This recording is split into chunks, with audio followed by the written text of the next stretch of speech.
बिस्मिल्लाहिर्रहमानिर्रहीम। अस्सलाम वालेकुम। आप देख रहे हैं हालात। मैं हूं सईद चौधरी।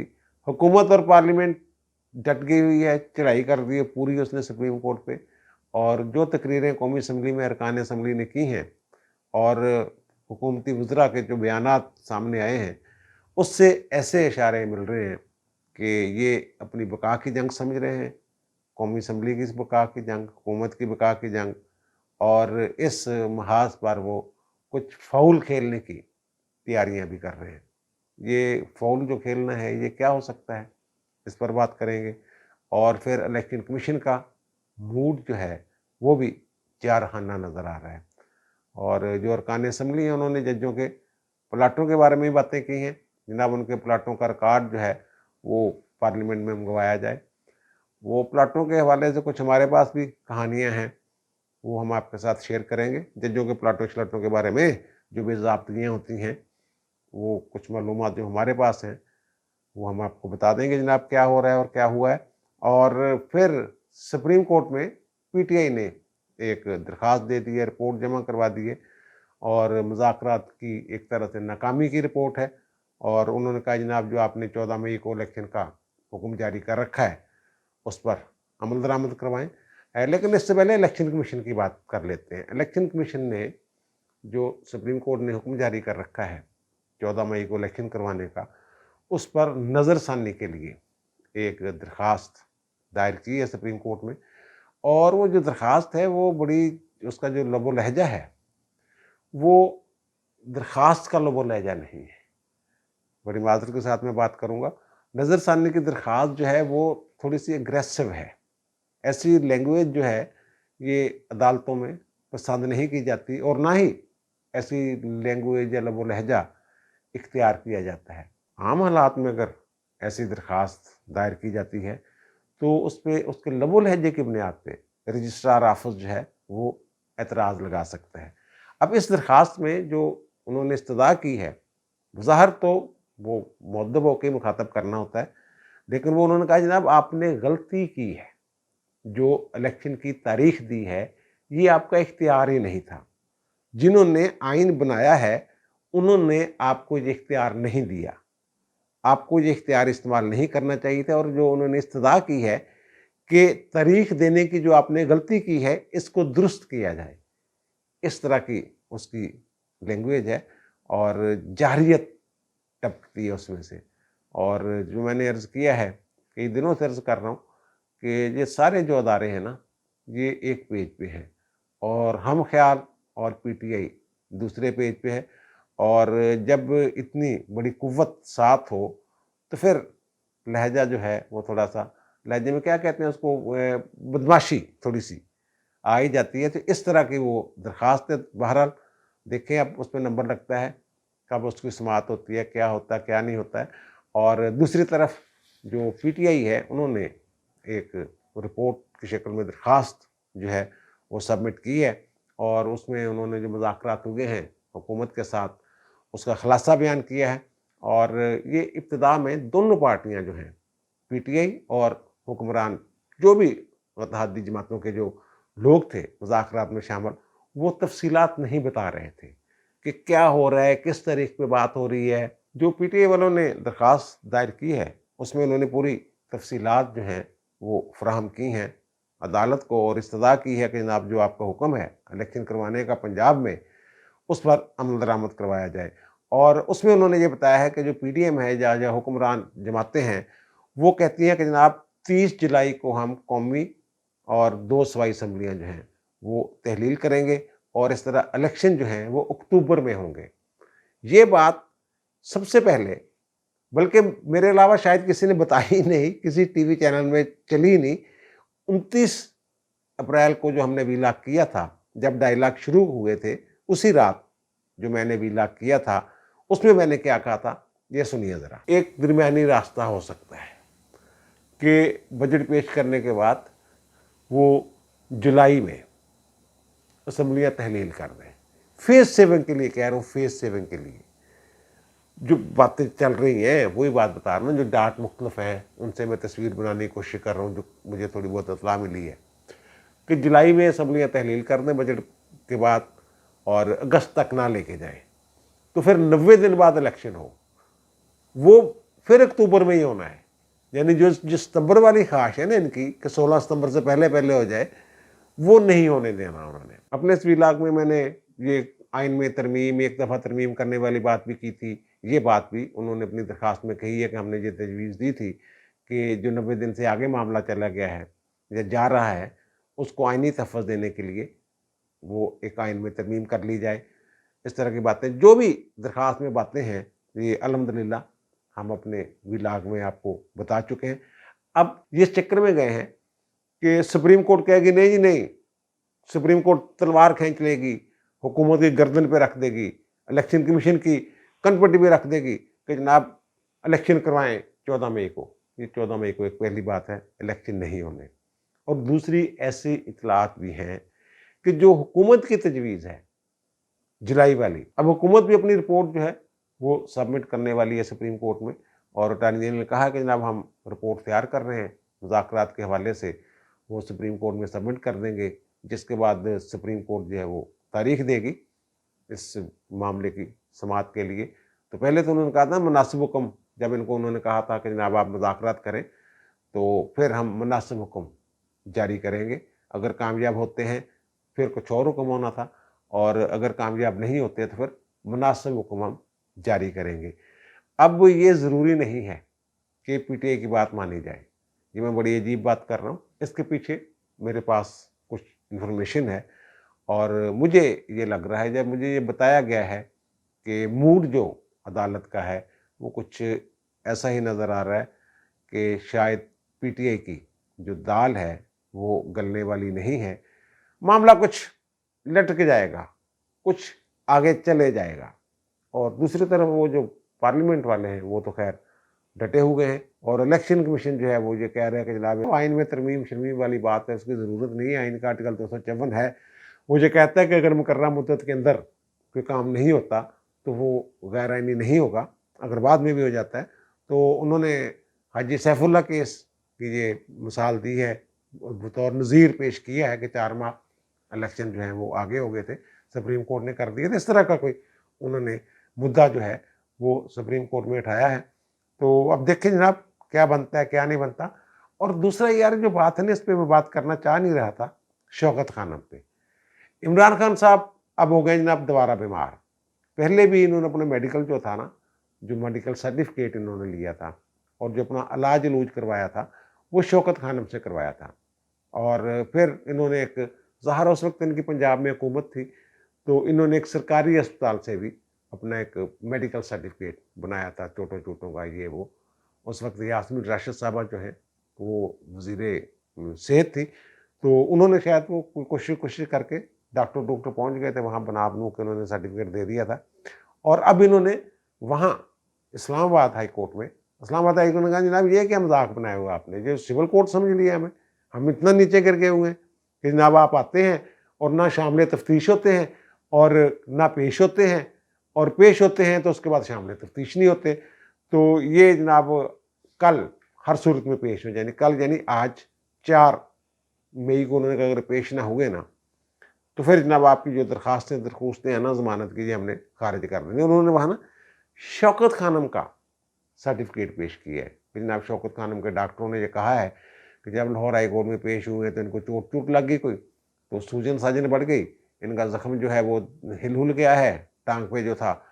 तो वो डॉक्टरों ने कहा जनाब वो इन्फेक्शन हो सकती है, तो आप आराम करें, मुकम्मल आराम करें। उनका जनाब हमें नहीं पता वो आएँ। अब ये शौकत खानम का जिक्र हम करते नहीं हैं आम तौर पे। शौकत खानम के बारे में तासर ये बना हुआ है कि यहाँ बड़ी शफाफियत है, जो पैसे पूसे फंड्स वगैरह आते हैं। अलग बात है कि जनाब ख्वाजा आसफ ने भी एक नुक्ता उठाया था कि जनाब इन्होंने गलत जगह पे इन्वेस्टमेंट करके कोई करोड़ों रुपए का नुकसान पहुँचाया था। तो इसी तरह की बातें माजी में भी होती रही हैं। लोग इसलिए बात नहीं करते, लोग समझेंगे आप ये एक रफाही अदारा है और लोगों के इलाज के लिए, मुफ्त इलाज के लिए काम कर रहा है।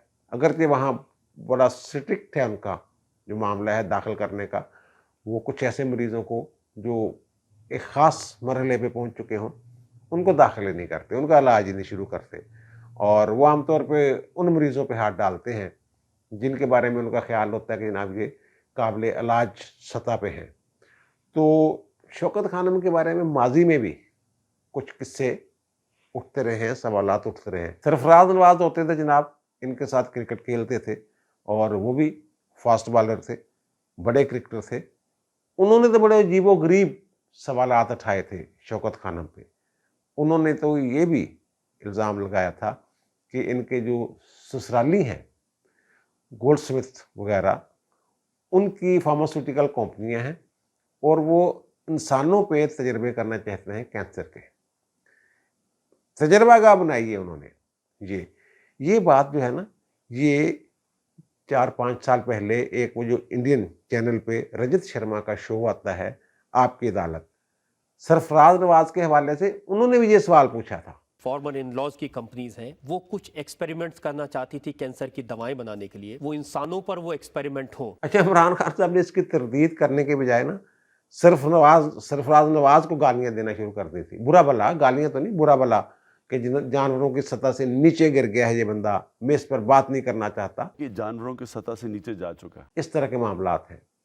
तो अब इन्होंने खुद ये मौका दे दिया लोगों को कि शौकत खानम पर भी सवालात उठाएं, क्योंकि शौकत खानम को ये सियासी मकासद के लिए, पहले हम कहते थे कि शौकत खानम और इस इमरान खान की सियासत को अलग अलग रखा जाए, लेकिन अब ये खुद शौकत खानम को इस्तेमाल कर रहे हैं अपने लिए, सियासत के लिए। तो फिर सवालात जो हैं, अगर इनकी ज़ात पे सवालात उठ सकते हैं तो हस्पताल पे क्यों नहीं उठ सकते। और वैसे एक इमेज बन जाता है, दस अस्पताल का जो इमेज बना हुआ है, एक तस्वर बना हुआ है कि जनाब वहाँ बड़ा फेयर जो है वो उसके मामलात हैं। तो वो हमारे एक दोस्त हैं, बुज़ुर्ग हैं, कॉमरेड हैं, मुकम्मल धैर्य, खुदा की ज़ात पे जिन्हें बिल्कुल यकीन नहीं होता, वो वाले लोग, वो साहब जो है ना, वो हराम हलाल ये वो, उनका कोई कंसेप्ट नहीं है। तो एक दफ़ा हमने पूछा कि जनाब जो अंग्रेज़ हैं वो तो सूअर भी खा लेते हैं, तो आप क्या खा सकते हैं? उनका यार ये मुसलमान जिहड़े ने इन्होंने प्रोपेगेंडा बड़ा कीता है ਉਹਦੇ खिलाफ, तो वो दिल नहीं मनता। इसी तरह इनकी शफाफियत के बारे में बहुत ज़्यादा प्रोपेगेंडा हो चुका हुआ है शौकत खानम की, इसलिए दिल नहीं करता कि इस पर कोई बात की जाए। बहरहाल खान साहब ने मौका फराहम कर दिया है तो लोग बातें करेंगे। और अब बात है जनाब तख्त या तख्ते वाली जो बात है, जो मुझे लग रहा है कि पार्लियामेंट जो है ये एक कदम भी पीछे हटने के लिए तैयार नहीं, और वो समझ रहे कि हम अपनी बका की जंग लड़ रहे हैं, हुकूमत की बका और पार्लियामेंट की और कौमी असम्बली, खास तौर पे कौमी असम्बली की बका की जंग लड़ रहे हैं। वो कहते हैं ये कौन होते हैं हमसे रिकॉर्ड शिकार्ड मंगवाने वाले। जो कल तकरीरें हुई हैं, जवेद लतीफ़ साहब ने तकरीर की है, हाजी आसफ साहब ने तकरीर की है, शाद खाकान अब्बासी साहब ने तकरीर की है। शाद खाकान अब्बासी ने तो ये भी कहा है कि पूरे ऐवान को कमेटी बना के चीफ जस्टिस को बुलाएं कि जनाब किस चीज़ का रिकॉर्ड मांग रहे हैं आप। और फिर वहाँ धमकी भी दी। राजा रियाज अपोजिशन लीडर जो हैं उन्होंने भी ये कहा है कि जनाब ये जो जज टिकट बेचते फिर रहे हैं तो ये नहीं होना चाहिए, पीटीआई के टिकट जज बेच रहे हैं। और जो उनके बेटे थे साकिब निसार साहब थे, नजम साकिब साहब, और जो चदर साहब थे उनके दोस्त जिनको टिकट दिया गया, और मियां ज़हर, उनकी जो गुफ्तगू वगैरह है उसके लिए उन्होंने कमेटी भी बना दी है स्पीकर ने, 10 रुकनी एक। तो राजा रियाज साहब ने भी बड़ा शोर शोर डाला है। और ये जो उन्होंने जो वहाँ जो बात की है, 2 अरकान ने ये बात की है, बल्कि फिर नूर आलम साहब ने कहा कि जजों का जो है ना मामला, जजों के प्लाटों का भी हिसाब मंगवाएं, तफसीलात मंगवाएं। उन्होंने रजिस्ट्रार को बुलाया है वैसे, उन्होंने कहा जनाब 2010 से लेके मेरे ख्याल 10 साल का उन्होंने रिकॉर्ड मंगवाया है कि देखें जनाब कितने पैसे लेते हैं, कहाँ जाते हैं, कहाँ नहीं आते। 16 मई को उन्होंने रजिस्ट्रार को आए, और अगर रजिस्ट्रार ने स्टेज 2 कर दिया वो सुप्रीम कोर्ट ने इस मामले को, तो वो कहते मैं दोबारा बुलाऊँगा और फिर बुलाऊँगा। और फिर जो राणा सनाउल्लाह साहब हैं वज़ीर दाखिला, वो कहते हैं कि जनाब अगर जजों को बुलाने का हुक्म जारी करती है पार्लियामेंट या कौमी असम्बली तो फिर हम उस पर अमल दरामद करवाएंगे। एक टीवी प्रोग्राम में उन्होंने कहा है। इसका मतलब ये है कि अगर जज नहीं आते तो ज़बरदस्ती लेके आएंगे। इनके पास एक वारंट निकालने का इख्तियार है ना इस्तेहकाक कमेटी के पास। अगर कोई बंदा पेश नहीं होता तो उसके वारंट निकाले जा सकते हैं, वारंट के ज़रिए उसको बुलाया जा सकता है। राणा सनाउल्लाह ने तो एक निजी टीवी चैनल पर बैठ के ये भी कह दिया है कि फिर सजाद मॉडल पे भी काम हो सकता है, सजाद अली शाह को जैसे घर भेजा गया था। और उन्होंने ये भी कहा कि बंदयाल साहब जो हैं एक एग्जेक्टिव आर्डर के ज़रिए बहाल हुए थे, अगर वो एग्जेक्टिव आर्डर वापस हो जाए तो फिर उसका क्या नतीजा होगा। उन्होंने कहा जनाब ये हमारी सर्वाइवल का मामला है, हमारी बका का मामला है, अगर हमारी बका को ख़तरा होगा तो फिर हम भी जवाबी इकदाम करेंगे। जो मैं कहना फाउल खेलने की तैयारियाँ, ये उस तरफ इशारा जा रहा है। और फिर वहाँ जो ख्वाजा आसफ और जो शहद का कानाबासी है, इन्होंने सज्जाद अली शाह के दौर का जिक्र किया, बल्कि बरजीस ताहर ने भी उस दौर का जिक्र किया कि जब नवाज शरीफ हुकूमत और सज्जाद अली शाह के दरमियान बड़ी टसल थी, उस वक्त भी पार्लियामेंट में बड़ी तुंद तेज़ तकरीरें हुई थी सज्जाद अली शाह के ख़िलाफ़, और सज्जाद अली शाह ने वो रिकॉर्ड मंगवा लिया था। अलाही बख्श सुमरो साहब जो थे वो उस वक्त स्पीकर थे, तो उन्होंने रिकॉर्ड दे दिया था। और कुछ तकरीरें थी इतनी सख्त थी कि वो हज़फ कर दी गई थी। तो सज्जाद अली शाह साहब ने कहा था जो हज़फ शुदा हिस्से हैं वो भी पेश किए जाएँ, और फिर नवाज शरीफ पेश भी हुए थे उनके रूबरू, उनकी अदालत में। तो फिर ये इसका जिक्र करते करते उन्होंने ये कहा शाहद का कानाबासी ने कि जनाब फिर सज्जाद अली शाह ने बुलाया, फिर किया हुई अलग बात है। यानी सज्जाद अली शाह को फिर घर भेज दिया गया था, एक जजमेंट के ज़रिए वारंट चीफ जस्टिस के अहदे से हटा दिया गया था। कोयटा बेंच वाला फैसला, इस तरह की बातें शायद वो उन्होंने की, कोयटा बेंच का उन्होंने हवाला नहीं दिया, लेकिन उन्होंने फिर ये कहा कि भाई अंजाम क्या हुआ। अंजाम ये हुआ कि वो घर चले गए थे।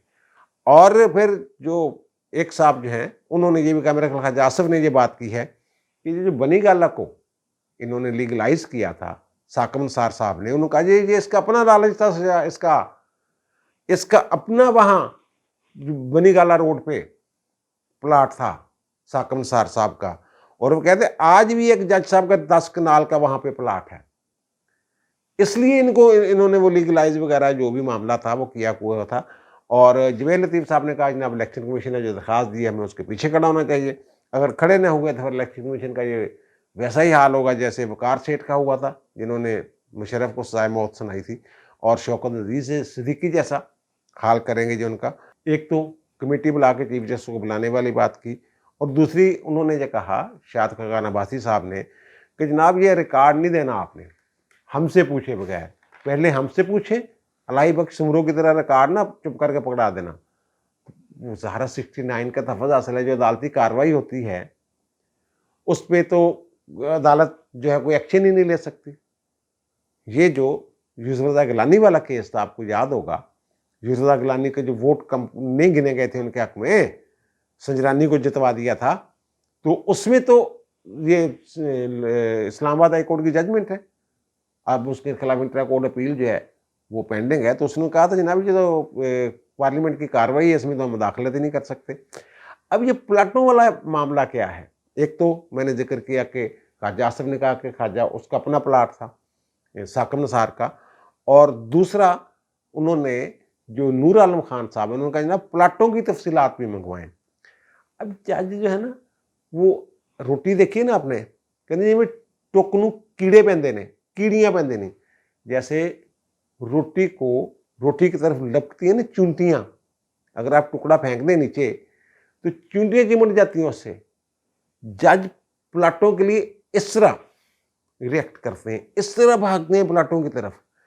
अब ये जो साकम निसार साहब वाला है, उन्होंने कहा ना जनाब जो आपके इजलास होते हैं उनका रिकॉर्ड हमने कभी मांगा है, वो देना रिकॉर्ड, वो जो चाय पे तय हुआ था 4-3 वाली जजमेंट वाली बात जो कर रहे हैं, जो 4 जजों ने लिखा भी है कि जनाब ये तय हुआ था, सो मोटो वाला मामला वही कि इलेक्शन की इब्तिदा यहाँ से हुई थी इलेक्शन वाली, तो उसके मिनट्स देना हमें आप। तो मैं इनको ये बताता हूँ कि कौन से मिनट्स इनको मांगने चाहिए। एक तो ये गार्डन टाउन वाला जो मामला है ना, इसकी भी ज़रा तहकीकात कर ले। गार्डन टाउन में साबिक चीफ जस्टिस साकम निसार साहब का घर है, उनके घर के इर्द गिर्द जो प्लाट हैं वो सारे ही मुतनाज़ा, वो एग्जम्पशन वाले नहीं प्लाट होते, इस तरह का कोई मामला था। किसी बंदे ने जालसाजी करके या किसी भी तरीके से अलाट करवा लिए, और अलाटमेंट के बाद उसने फ़रोख्त कर दिए औने पौने जैसे भी इन लोगों ने खरीद लिए। अब एलडीए पीछे चढ़ गई, एलडीए ने वो पकड़ लिए सारी जो वारदातें थी और तमाम जो अलाटमेंट्स थी वो मनसूख कर दी। उनमें जो वो प्लाट मतनाज़ा प्लाट हैं, उनमें साकिब निसार साहब का प्लाट भी उसी इलाके में है और इनके एक दोस्त जो हैं उनका प्लाट भी इनके साथ ही है। तो अब पता नहीं ये कैसे हुआ, क्या हुआ। अब चीफ जस्टिस पाकिस्तान है तो एलडीए वालों की तो इतनी जरूरत नहीं थी। एक प्लाट वहां जो है वो लीगलाइज हो गया और एक प्लाट वो था साकिब निसार साहब वाला और एक प्लाट और लीगलाइज हो गया कि आपको नहीं पता, अटॉर्नी जनरल का प्लाट आप, वो बहरहाल उनका मैं नाम नहीं बताऊंगा। तो अब ये पता चला है कि एलडीए का जो केस है जो वो फाइनल हो गया है, एलडीए वो केस जीत गई है, लेकिन उसमें साकिब निसार साहब वाला प्लाट है वो शामिल नहीं है। यानी साकिब निसार साहब के प्लाट के अलावा और इनके दोस्त के प्लाट के अलावा बाकी सारे प्लाट जो है वो गए। अब इसकी भी ज़रा तहकीकात करनी चाहिए हुकूमत को कि वो इनका प्लाट कैसे, अगर एक ही तरह की फाइलें हैं, एक ही तरह का केस है, तो इनका प्लाट किस कानून के तहत लीगलाइज कर दिया गया, ये भी ज़रा निकलवाए ना। और दूसरे जो सुप्रीम कोर्ट में जजों के प्लाट श्लाट हैं, कैसे वहाँ वारदातें अपने ही फैसले की कैसे खिलाफ वर्जी कर रहे हैं। वहाँ फुल कोर्ट मीटिंग होती है, फुल कोर्ट का ये फैसला, इंतज़ामी फैसला, फुल कोर्ट ये फैसला करती है। ये जो हुकूमत है ये एकदम 16, 17 या 20 प्लाट नहीं देती इनको, वो 2-4 करके ना सीडीए वाले इनको जो डेवलप एरिया होता है, डेवलप स्कीमें, यहाँ बस जाना है जाके घर बना लेना। ये नहीं कि जनाब अभी बुनियाद पड़ी है, अभी शुरू हुई है स्कीम तो उस वक्त अलाटमेंट, ना ना ना ना ना ना, स्कीम मुकम्मल, सुई गैस आ गई, टेलीफोन, बिजली, हर चीज़ मुयस्सर, सड़कें, पानी, वहाँ इनको घर मिलते हैं, प्लाट मिलते हैं। तो वहाँ ये तय होता है, फुल कोर्ट ये तय करती है कि जो जजेस इस वक्त मौजूद हैं इनकी सीनियरिटी लिस्ट के मुताबिक जैसे जैसे प्लाट आते जाएंगे इनको तफवीज़ कर दिए जाएंगे, अलाट कर दिए जाएंगे सीनियरिटी के हिसाब से। अगर कोई जज रिटायर हो जाएगा इस दौरान तो फिर भी लिस्ट में उसका नाम बरकरार रहेगा, वो नाम नहीं निकाला जाएगा। तो ये नवाज शरीफ साहब के दौर में 3 प्लाट मिलते हैं इनको और नासिर खुस्सा साहब उस वक्त उनके प्रिंसिपल सेक्रेटरी थे और वो सीनियरिटी के हिसाब से प्लाट मिल जाता है, एक साकिब निसार को, एक खुस्सा साहब को और एक रिटायर्ड जज होते हैं तारिक परवेज साहब, उनको अलाट कर दिया जाता है। और एक प्लाट था वो जो इफ्तिखार मोहम्मद चौधरी साहब ने लिख दिया था जब वो अवामी चीफ जस्टिस बने हुए थे, मुझे प्लाट नहीं चाहिए, लेकिन रिटायरमेंट से थोड़े दिन पहले उनका ये तो करोड़ों का प्लाट है तो मैं क्यों छोड़ूं, उन्होंने लिख के दे दिया नहीं जी मैंने तो लेना है। वो जो उनकी दरखास्त थी वो पेंडिंग पड़ी रही, वो किसी ने लिफ्ट नहीं करवाई। लेकिन जब अनवर ज़हीर जमाली साहब आए हैं तो उन्होंने वो प्लाट जो था वो इफ्तिखार चौधरी वाला वो अमीर हनी मुस्लिम को अलाट कर दिया, कहला भी तू मौजा कर। और फिर गुलजार साहब जो इनके दौर में, इमरान खान के दौर में 2 प्लाट आते हैं, वो एक प्लाट गुलजार साहब खुद रख लेते हैं, हालांकि वो सीनियरिटी में नहीं आते। एजाज अफजल खान साहब को इन्होंने एक प्लाट दिया, वो भी out of turn. Ejaz Afzal Khan साहब आप जहन में लाएं, वो वाले पनामा केस में नवाज शरीफ के खिलाफ फैसला देने वाले जजों में एजाज अफजल खान साहब भी मौजूद थे, उनको आउट ऑफ टर्न एक प्लाट दे दिया। वो जो इन्होंने लिस्ट बनाई थी सीनियरिटी लिस्ट, उसको तोड़ दिया और उनको एक प्लाट दे दिया। और उसके बाद जो ये मैं बता रहा हूँ गुलजार साहब एक प्लाट खुद रख लेते हैं, एक प्लाट मुशीर आलम साहब को देते हैं सीनियरिटी से हट के। बारी एक रिटायर्ड जज की थी लेकिन नहीं जी नहीं, मुशीर आलम खान को दे दें, क्योंकि मुशीर आलम खान साहब उस बेंच में थे जिसने मेरे ख्याल 2021 में قاضی فائد عیسیٰ کو کام کرنے تھے، جو اب اپنا عمران خان کے خلاف کیسوں کی سماعت نہ کرو، اس بینچ میں مشیر عالم صاحب جو ہیں وہ گلزار صاحب کے ساتھ تھے. وہ گلزار صاحب بھی تھے، اعجاز الحسن بھی تھے، بندیال بھی تھے. وہ مشیر عالم کو بھی پلاٹ دے دیے. اس طرح وہاں بندرباٹ ہو رہی ہے. وہ میٹنگ منٹس نکلوائیں فل کورٹ کے، جس نے ایک سینیارٹی لسٹ بنائی تھی، پھر اس منظور شدہ سینیارٹی لسٹ کو انہوں نے کیسے اس کے اندر توڑ پھوڑ کی، کیسے من پسند بندوں کو پلاٹ دیے، اس کی ذرا تحقیقات کروائیں. اگر یہ پلاٹوں والا ایشو چھڑ پڑا نا تو پھر بہت گند نکلے گا. اب دیجیے مجھے اجازت، انشاءاللہ دوبارہ ملاقات ہوگی نئے ویلاگ کے ساتھ. اللہ تعالیٰ آپ پر، مجھ پر، ہم سب پر مہربان رہے. اللہ حافظ.